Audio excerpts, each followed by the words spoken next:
45 menit. Nanti 10 menit pemaparan dari Ibu. Berikut Ibu memperkenalkan nama diri Ibu sendiri kepada audiens dan ketiga panelis. Dan nanti pertanyaan pertama, sesi tanya jawab akan dilakukan oleh ketiga panelis dan juga audiens akan diberikan waktu untuk bertanya. Kami persilakan 10 menit pertama kepada Ibu untuk memaparkan materi. Silakan. Terima kasih. Panitia mohon dibantu ya. Oh, udah ya. Oke. Saya nggak bisa. Kita harus pakai dua mic.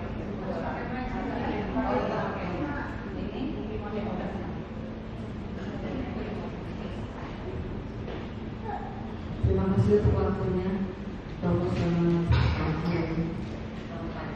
Iya, pemaparan mengenai nama kehidupan saya dan visi di wanita Katolik.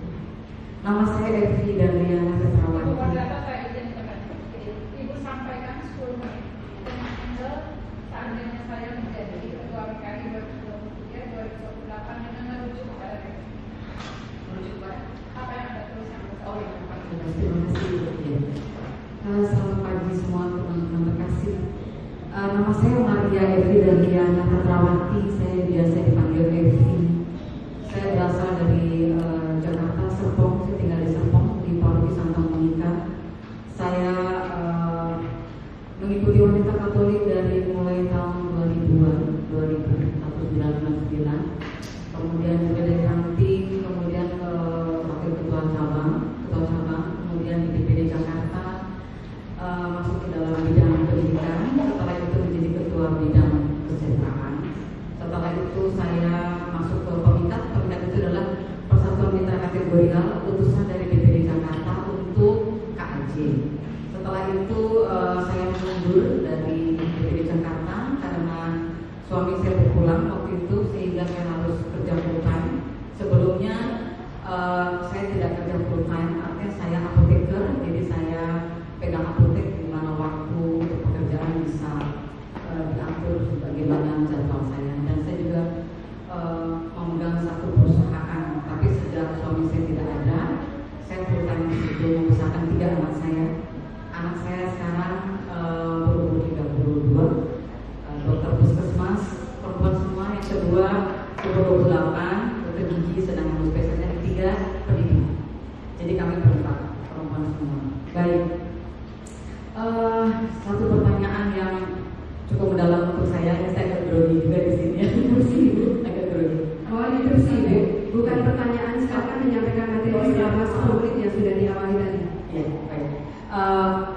Apa yang akan saya lakukan apabila saya menjadi ketua wanita Katolik untuk periode 2024 sampai dengan 2029? Iya. Bagi saya wanita Katolik itu adalah suatu organisasi yang saya sangat bersyukur menjadi anggota di situ, karena melalui wanita Katolik itu sebetulnya kita bisa berkarya banyak sekali. Jadi kita punya kesempatan. Tidak semua orang itu punya kesempatan mempunyai satu wadah di mana kita itu bisa berkarya banyak sekali. Dan yang paling menarik untuk saya terus terang wanita Katolik adalah memberikan pemberdayaan kepada sesama kaum perempuan. Itu buat saya menarik. Banyak kategorial yang anggotanya heterogen, tapi kalau kita mungkin, artinya mungkin itu kita berkarya khusus untuk para kaum perempuan, karena kaum ibu, entah tidak ibu dalam tanda kutip punya anak atau punya keluarga, tetapi kaum perempuan itu adalah satu sumber kehidupan. Jadi kalau misalnya kaum perempuan itu yang tidak berdaya, yang tidak punya berdaya melalui wanita Katolik, itu sangat-sangat menyentuh hati saya. Dan itu juga dirasakan oleh keluarga saya ternyata. Jadi pada saat saya akan menjadi bakal calon, saya menanyakan kepada anak saya, karena memang saya kata anak saya bagaimana, apakah setuju? Dan mereka bilang itu wanita Katolik sekali. Jadi pergilah untuk bersedia menjadi bakal calon seperti itu. Nah, sekarang itu wanita Katolik menurut saya di sepanjang berdirinya Ibu Susraningrat itu, dia ingin sekali bahwa kaum perempuan di saat itu ya, kaum buruh itu banyak sekali bisa diberdayakan, bisa membaca, menulis dan lain-lain, dan ditambah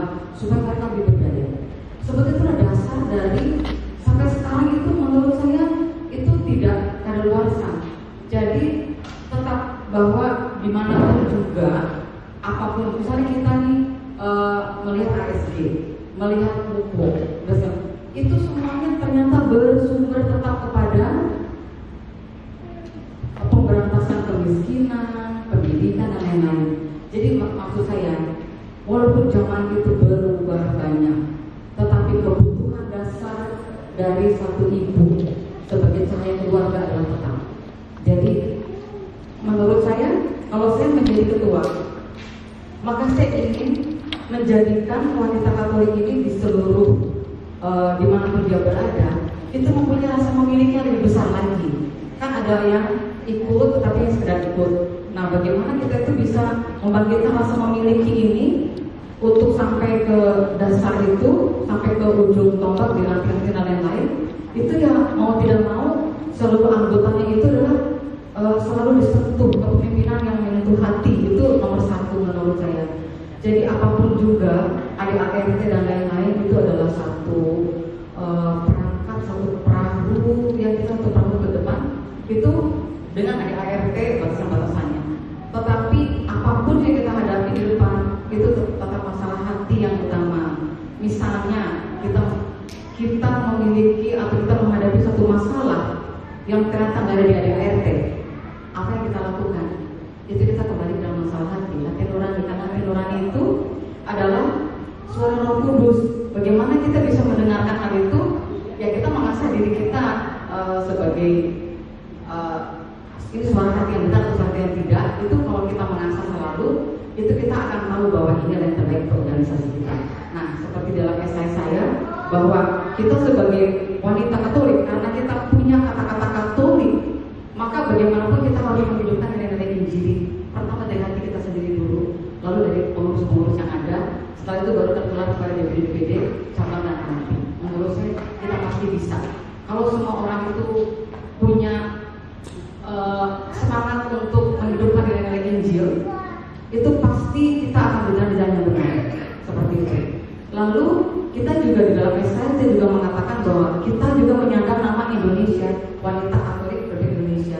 Maka kita sebagai orang Indonesia itu juga kita harus ingat Romo Sudibyo Pranoto yang mengatakan bahwa kita harus satu Indonesia.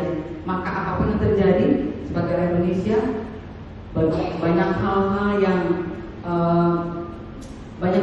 mengancam kesatuan Indonesia itu harus kita bela mati-matian. Kita harus 100% Indonesia dan 100% Katolik. Itu yang menjadikan saya dimanapun saya berada harus menjadi 100% Katolik, 100% Indonesia. Lalu saya pun juga selalu menilai teman-teman semua bahwa kalau kita di DPP kita tidak berarti lebih hebat daripada mereka yang di DPD. Di DPD tidak berarti lebih hebat daripada cabang. Di cabang tidak berarti lebih hebat daripada orang yang berhenti. Karena saya selalu mengatakan saat saya pergi ke hunting, saya bilang dimanapun ibu-ibu berada, yang dinilai adalah bukan jabatan di mana berada, tetapi apa yang dilakukan saat ibu-ibu berada di situ. Jadi misalnya saat diranting, ya jadilah sebagai anggota ranting yang baik, sebagai pelaksana program yang baik. Demikian juga di cabang DPD dan DPP. Jadi kalau saya sampai di DPP itu anugerah Tuhan bahwa saya diberi tugas untuk lebih membawa wanita Katolik ini rasa memiliki. Setiap orang harus rasa memiliki bahwa wanita Katolik adalah milik aku. Itu membuat menurut saya dengan rasa memiliki tersebut maka semua bisa berjalan dengan baik. Program sesulit apapun dengan rasa memiliki wanita Katolik ini dan rasa cinta yang besar itu akan berjalan dengan baik.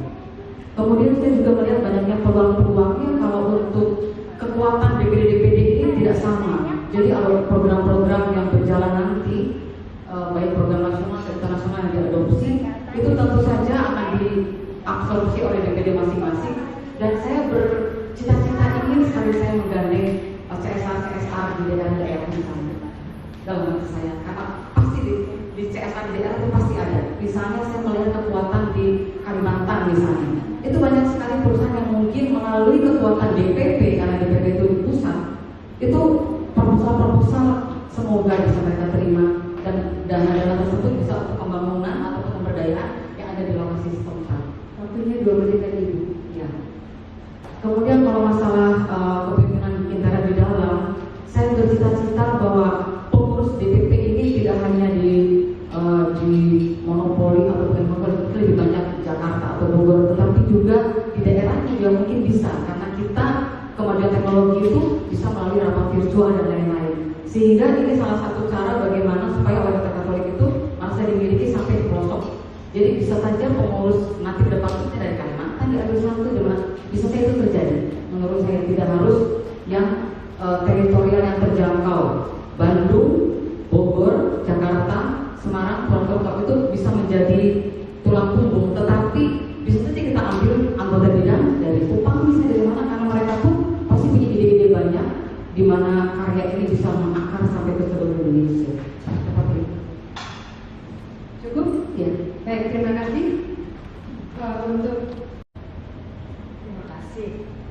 Saya ingin bertanya cukup 2 pertanyaan saja. Ibu menekankan tadi sudah juga menjelaskan pada kita, saya juga membaca papernya.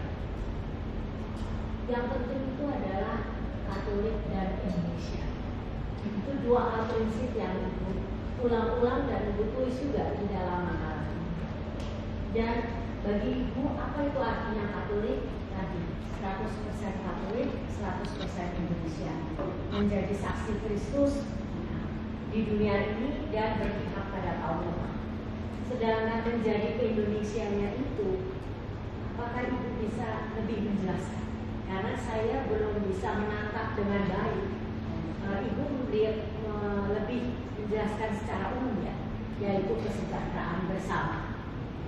Tapi sebenarnya organisasi setua dan sekuat ini, konfliknya itu berperan sebagai warga negara Indonesia yang baik dan anggota organisasi WKRI yang baik itu seperti apa? Kalau Ibu nanti terpilih menjadi ketua DPP, program kerja apa yang bisa mencerminkan secara cukup konkret 100% Indonesia dan 100% Katolik?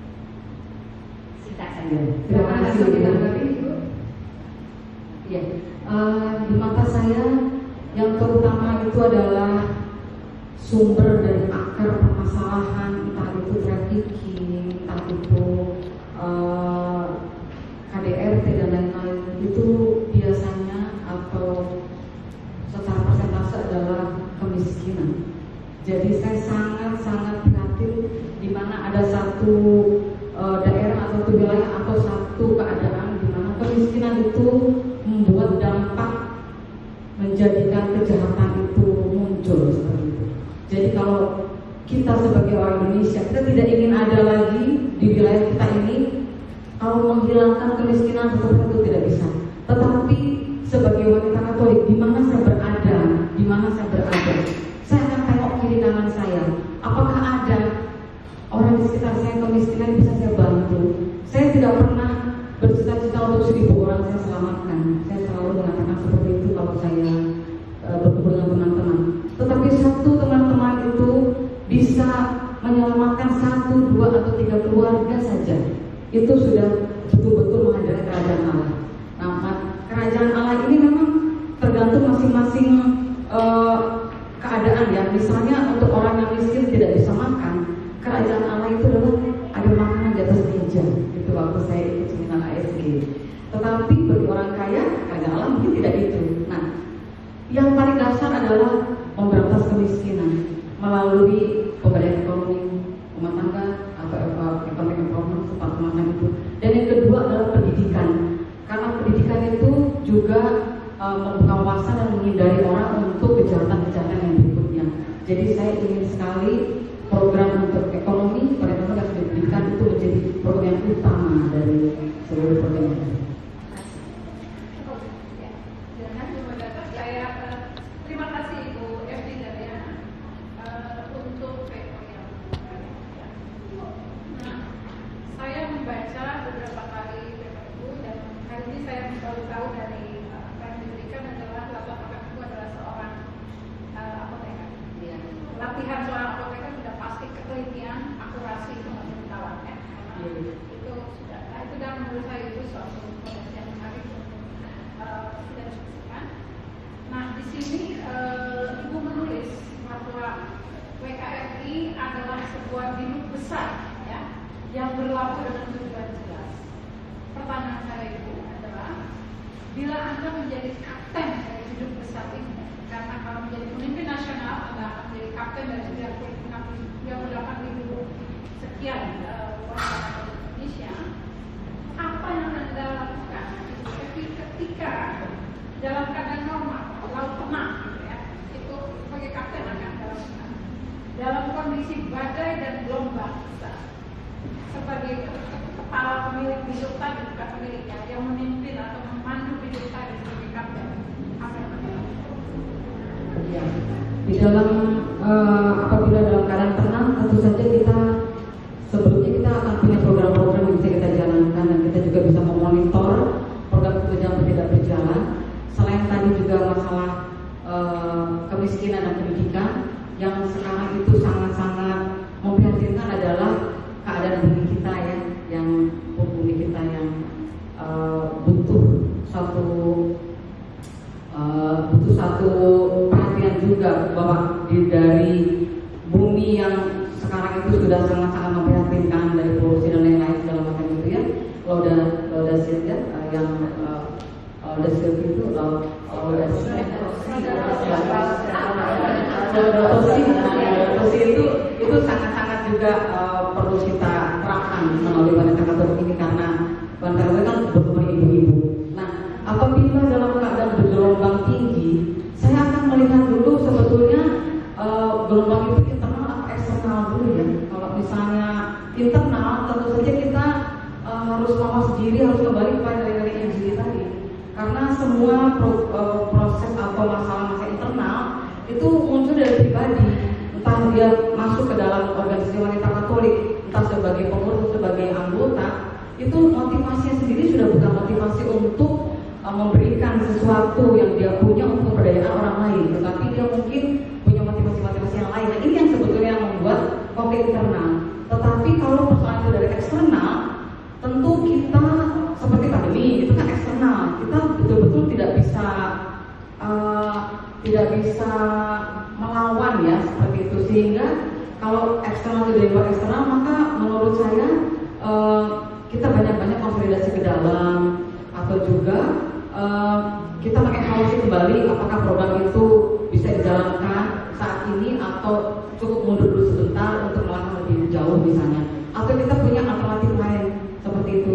Tetapi di dalam diri saya, komunikasi untuk DPP ke DPD itu nomor satu. Jadi apapun juga persepsi yang ada, kalau komunikasi kita baik, diskusi kita baik, itu kita pasti akan memiliki jalan tengah, jalan keluar yang baik. Saya percaya hal itu. Dan jangan lupa, nilai Injil itu adalah niat baik kita untuk tetap memberikan sesuatu, itu suatu modal yang cukup besar sekali. Oke, terima kasih. Menyampaikan bahwa wanita Katolik hari itu sangat menyenangkan dan menarik karena sasarannya adalah pemberdayaan perempuan yang homogen, gitu ya. Pertanyaan saya, anggota PKRI sekarang itu hampir 97.000, sebuah jumlah yang besar. Justru besar ini jalannya pelan, tersalib oleh ormas-ormas yang lain. Pertanyaan saya, apa kiat-kiat itu untuk membuat PKRI ini berlari menjawab berbagai macam persoalan yang ada yang tadi Ibu sebutkan dan bersaing dengan ormas-ormas keagamaan yang lain? Jangan sampai PKRI besar tetapi jalan di tempat ataupun jalan seperti itu. Itu satu. Yang kedua, jangan dekat ini akan ada pemilu. Bagaimana Ibu akan mendistribusikan kader atau mungkin untuk 5 tahun ke depan untuk mengisi 30% kuota politik perempuan? Terima kasih.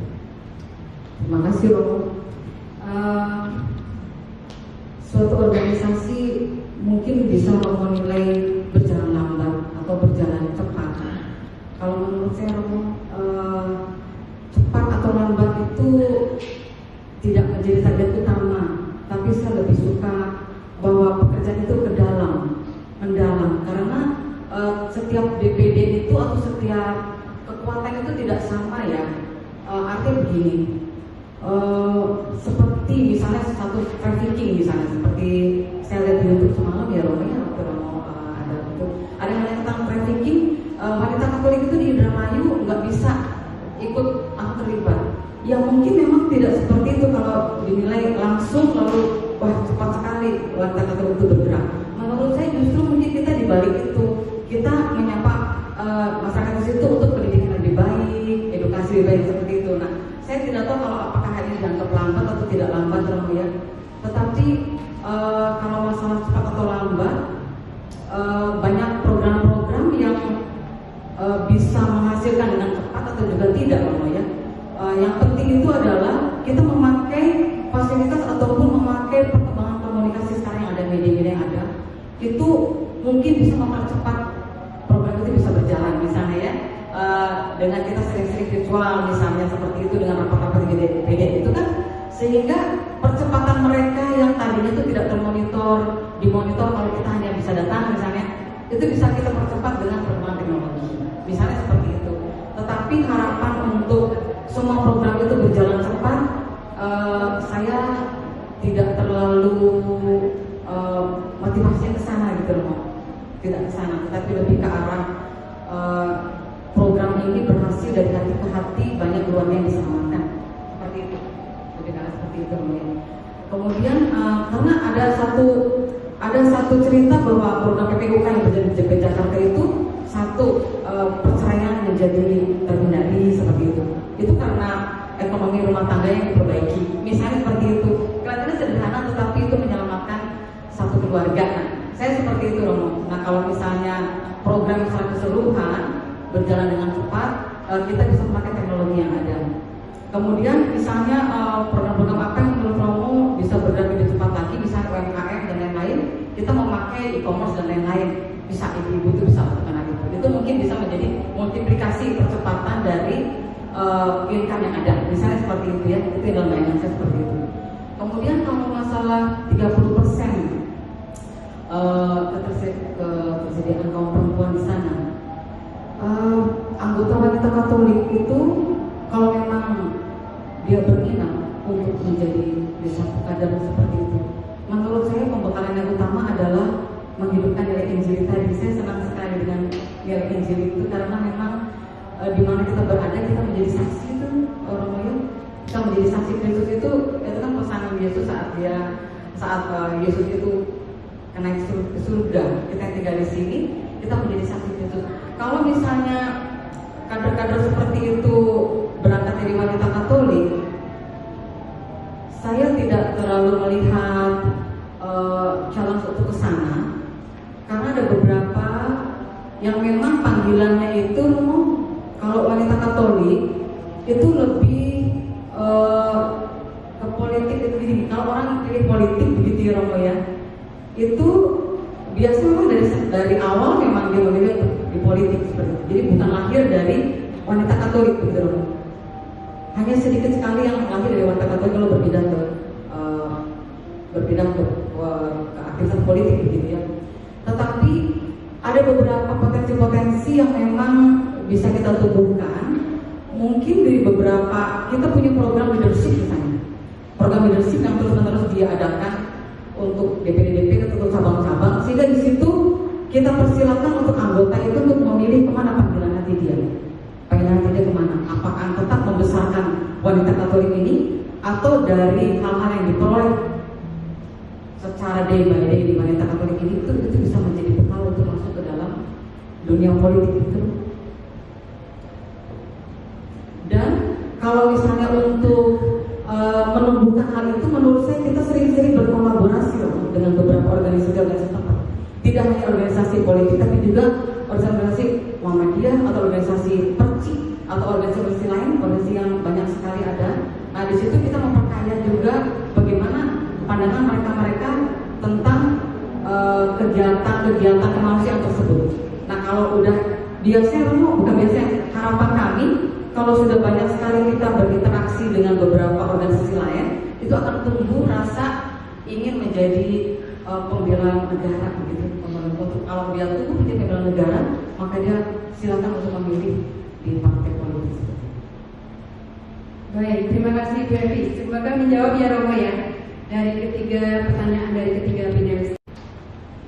Tadi saya sebenarnya ingin melanjutkan apa yang ditanyakan Romo Prof. Karena itu sesuatu hal yang sangat penting untuk organisasi yang sangat besar dan potensinya itu luar biasa. Dalam konteks tadi, nilai Injili ajaran sosial gereja berpihak pada yang lemah. Nah, mungkin saya yang kurang membaca atau kurang mengetahui, tapi saya punya pesan, mudah-mudahan saya salah, bahwa organisasi wanita Katolik yang luar biasa potensinya dan sudah lama ini, sudah tua, itu kelihatannya sekarang kurang bisa agilitasnya itu, istilah tadi stagnan itu, mungkin kemampuan beradaptasi dengan tantangan perubahan zaman.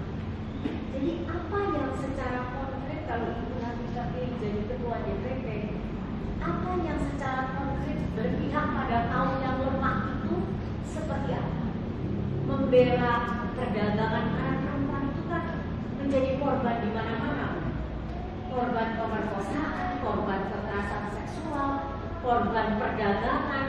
Nah, apakah organisasi ini akan cenderung ke sana bergeraknya kalau Ibu menjadi ketua dalam konteks wujud dari berpihak pada yang lemah itu? Kemudian yang kedua tadi, urusan berpolitik. Kan kita sebagai kaum kecil jumlahnya, tapi kualitasnya kan tidak kecil ya. Dalam sepanjang sejarah orang-orang kiprah, orang Katolik di Indonesia, baik hierarki maupun awam, itu banyak sekali pengaruhnya pada masyarakat luas. Nah, konkretnya nih, organisasi ini apakah akan berpolitik dalam pengertian politik yang luas? Berpolitik itu dalam arti memperjuangkan kaum yang lemah, turut membicarakan dan memperjuangkan lini ranah publik, pergi ke DPR, pergi ke pemerintah, bisa untuk memperjuangkan nasib mereka yang diperdagangkan atau mengalami pemerkosaan dan seterusnya. Ataukah politik itu bukan ranah kami, jadi kami lebih kepada aspek sosialnya. Nah, itu saya sedikit meneruskan apa yang ditanyakan oleh Ibu, silakan Ibu ditanggapi. Terima kasih Ibu. Ya, kalau dalam hati nurani saya sendiri sebetulnya Ibu, kita tetap di dalam koridor untuk menyuarakan seperti kekuatan sosial. Tapi kita tidak terjun langsung begitu ke dalam suatu panggilan partai. Ada juga andai kata dia terpanggil, tentu dia juga harus bersedia melepaskan kepengurusan misalnya seperti itu ya. Jadi saya lebih ingin wanita Katolik itu mempunyai suara. Jadi sebagai kekuatan sosial seperti yang terjadi hari ini. Tapi mungkin sekarang itu tidak terlalu banyak suara misalnya kalau dirasa seperti itu. Tapi kalau tidak pun saya mohon maaf kemudian. Nah, untuk mengetahui hal seperti itu, memang menurut saya terbaik itu adalah kita sering berkontak atau berkolaborasi dengan beberapa organisasi di luar kita. Itu salah satu dari memperkaya organisasi buruh dan yang lain. Di situ ada satu dekade pernah di mungkin 2 dekade lalu ya, bahwa kita pernah duduk bersama dengan serikat buruh. Nah, di situ banyak sekali hal-hal. Pada saat serikat buruh itu ada di satu tempat, dalam bayangan saya, apa yang bisa dilakukan oleh BK di situ untuk membantu di buruh setempat, misalnya Tangerang, misalnya. Maka DPD Jakarta, program apakah yang bisa dilakukan untuk membantu buruh-buruh tersebut melalui cabang Tangerang misalnya? Saya lebih sama seperti itu, karena itu kekuatan sosial yang betul-betul membumi seperti itu. Seperti adanya DPD Jakarta mempunyai tempat penitipan anak yang biasa, itu nyata sekali. Nah, kalau hal itu bisa kita lakukan di tempat-tempat yang memang misalnya Bekasi, itu Bekasi juga kan banyak sekali guru misalnya. Jadi kita tidak langsung menemukan ke dalam itu. Tetapi lalu juga ada juga organisasi lain ya, itu juga mempunyai kepedulian yang sama, panggilan yang sama. Nah, di situ biasanya kita akan punya program yang sama dan itu akan saling semangat multiple gitu. Saya merasa semangat itu makin bergebu-gebu karena saya merasa punya gandengan yang sama. Dari situ kita bisa melalui media sosial, bisa melalui talk show, bisa melalui podcast. Sekarang kita podcast ada banyak. Itu juga apa suara-suara kita itu bisa kita sampaikan ke sana. Entah di sana nanti diterima atau tidak, tapi kita sudah bersuara menyuarakan apa kekuatan sosial kita ini. Terima kasih. Baik, cukup untuk ketiga panelis. Benar menyimak tadi, bukannya pengurus juga di tingkat kantin dan cabang pernah ya. Dan juga katanya sama saja, kayak di kantin, di cabang, di pusat, di DPD, apapun yang dilakukan ya. Cuman saya tadi mau sedikit menyinggung masalah yang dengan hati, terus juga dengan ini tadi sedikit sudah disinggung juga, dan ada kata untuk mendatangkan kerajaan Allah, itu ya Bu ya, kalau saya nggak salah nangkep.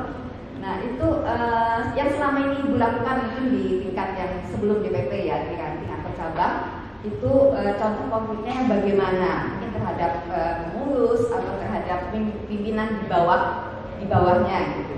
Itu bagaimana yang dimaksudkan dengan pelaksanaan dengan hati, terus sesuai dengan Injili dan apa untuk mendatangkan kerajaan Allah. Mungkin hanya itu saja. Terima kasih Ibu. Memimpin dengan hati, gitu Ibu. Karena kita itu seperti di wanita Katolik itu sudah ada arahannya, ada ART dan lain-lain. Lalu ada juga ASI, asuh, kemudian ada juga subsidiaritas. Tetapi terkadang di satu lingkungan hal itu juga tidak cukup menyelesaikan persoalan yang ada, begitu. Jadi kembali lagi saya selalu berpikir apabila hal-hal yang dihadapi itu tidak ada lagi yang bisa ditemui, bagaimana secara organisasi ada ART dan lain-lainnya, kita subsidiaritas juga sudah, asuh asah juga sudah, lalu kita akan kembali ke masalah hati. Misalnya kalau kita itu saya mengatakan tadi dimanapun kita berada sama saja, itu artinya bukan sama saja effortnya Ibu ya.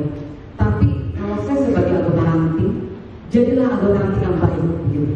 Iuran, datang ke pengurus, datang ke pertemuan ranting, memberikan ide-ide ranting, kemudian posyandu itu adanya di ranting, marilah kita bantu, misalnya seperti itu. Nah, kadang-kadang teman ranting itu menganggap pengurus cabang atau DPD itu lebih hebat. Padahal saat kita di DPD-nya sendiri, kita tidak melakukan apa-apa misalnya. Kita hanya sebagai pengurus yang pasif.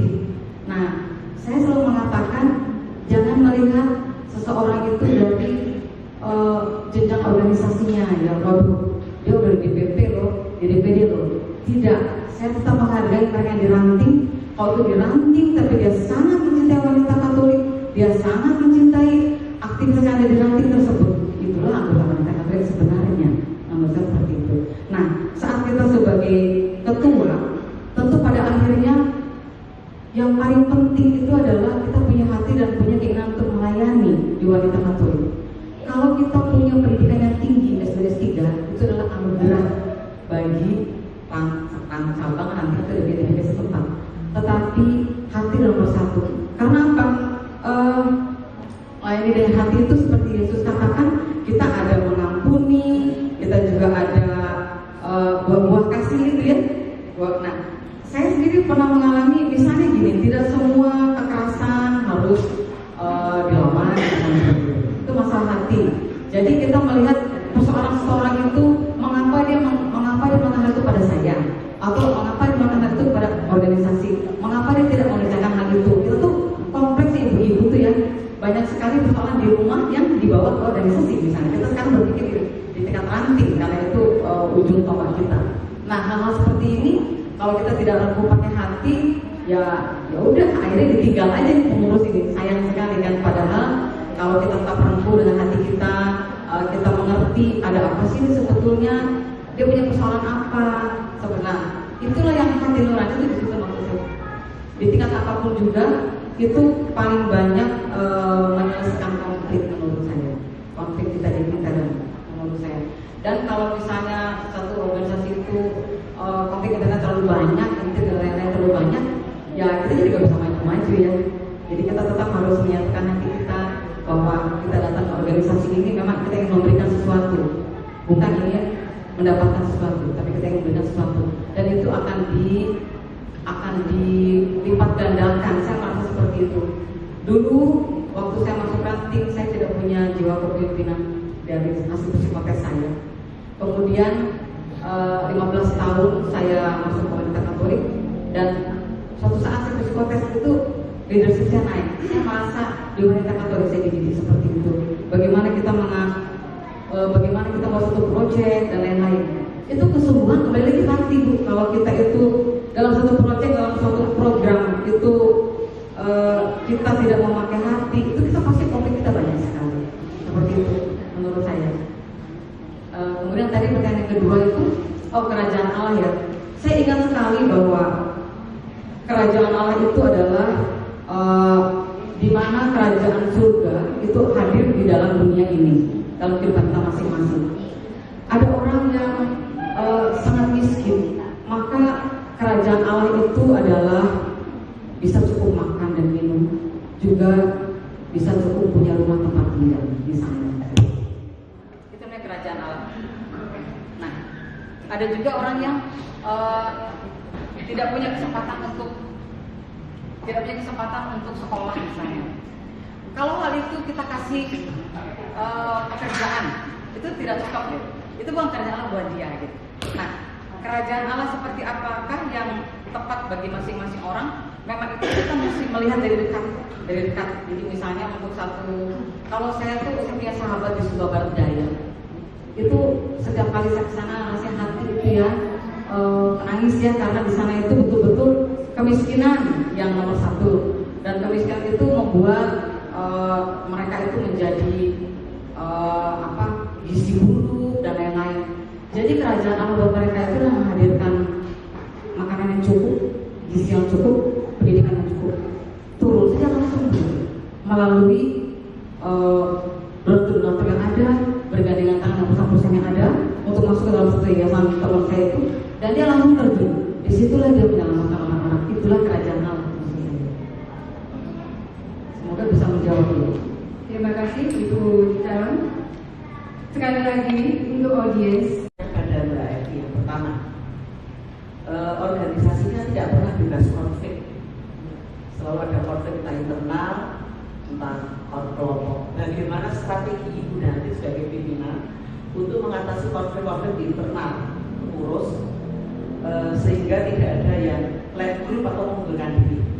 Itu yang pertama.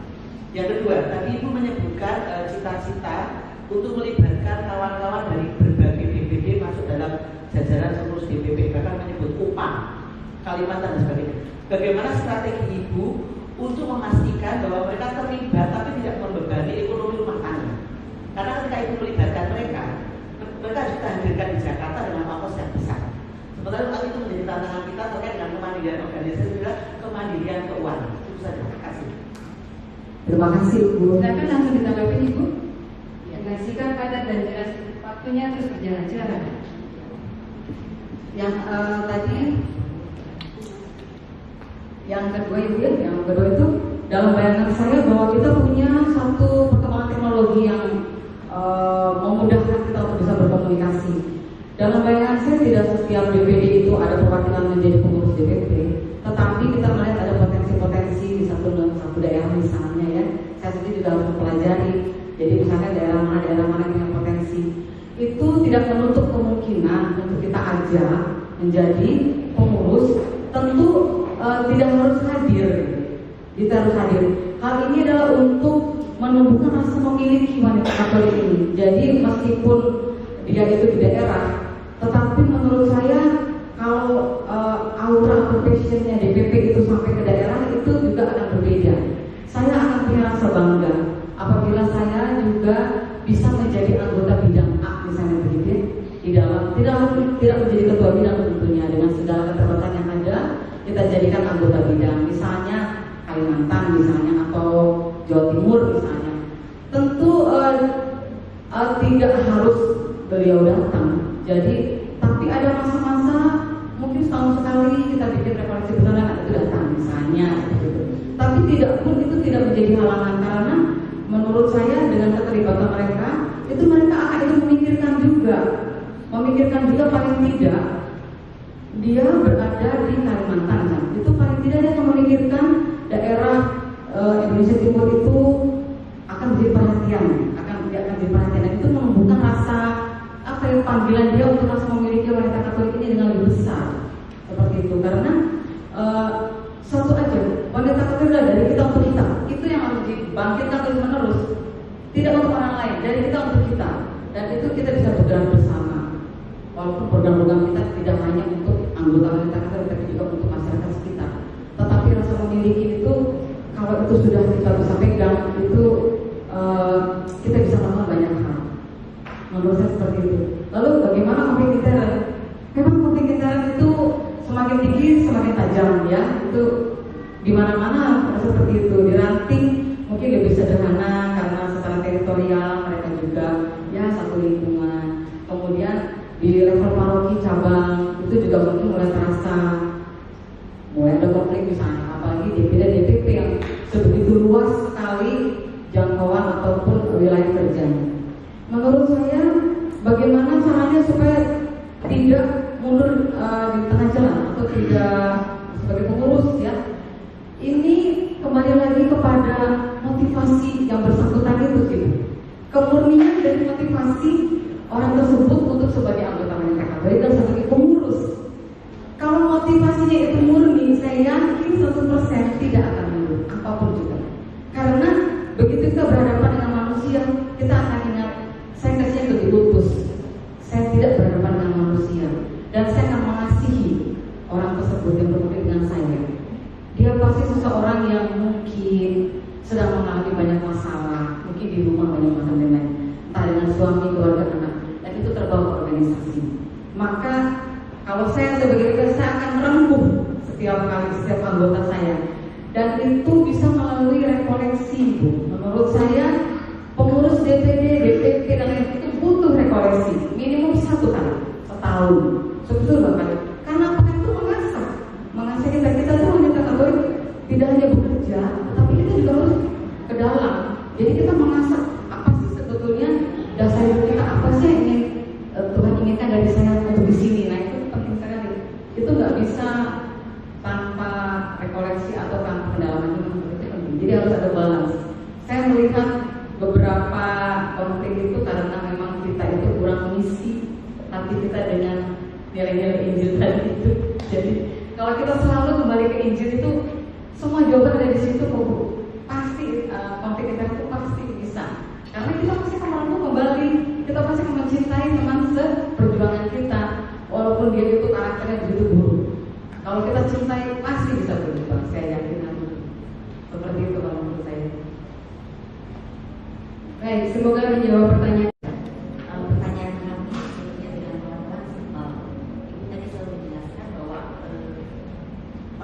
anggota yang selalu merasa memiliki maksudnya itu seperti apa secara detail, dan yang ditanyakan di sini, bagaimana caranya atau program ibu yang mana akan bisa digunakan nanti pada saat setelah memimpin presidium, bagaimana mencari anggota yang begitu loyal terhadap organisasi, mempunyai rasa memiliki, mempunyai rasa cinta organisasi, sementara kita juga dalam periode yang akan datang pasti menjadi pertanyaan kalau wanita Katolik pada saat ini rata-rata jarang mau bergabung karena mereka juga terikat dengan pekerjaan. Karena kan wanita zaman sekarang kan bekerja. Ya, terima kasih. Ya, memang 2 menit ya, waktunya 3 menit. Ya memang kita para kaum wanita juga sekarang banyak yang bekerja ya. Kita bersyukur kalau ada yang bisa bekerja paruh waktu, maka sebagai bisa organisasi.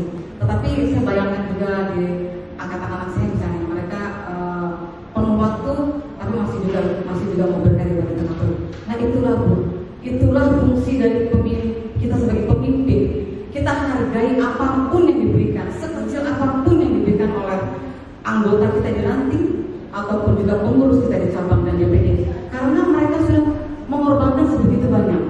Kadang-kadang ketua itu mengharapkan teman terlalu banyak sehingga pengurus menjadi beban.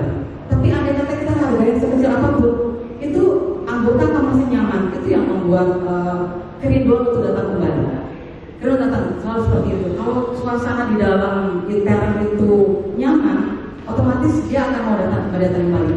Saya sangat menghargai mereka yang walaupun sibuk sekali, misalnya terlambat aja, kita enggak, terlambat lagi loh, enggak, kami terima kasih ya, di jalan masih macet kan. Nah, kata-kata seperti itu dari mana kita dapatnya? Biasanya kita dari rekoleksi atau pendalaman iman bersama, sehingga rasa kasih itu muncul. Kalau rasa kasih itu muncul, sehingga kita bisa menghargai apa yang sedikit yang diberikan itu. Jadi kita tidak banyak puji syukur. Kalau sedikit, tapi banyak orang kan juga akan jadi banyak juga. Kita hargai yang sedikit kita menjadi suatu pengorbanan bagi organisasi kita. Cukup Ibu, waktunya sudah selesai. Baik, kita berikan aplaus dulu.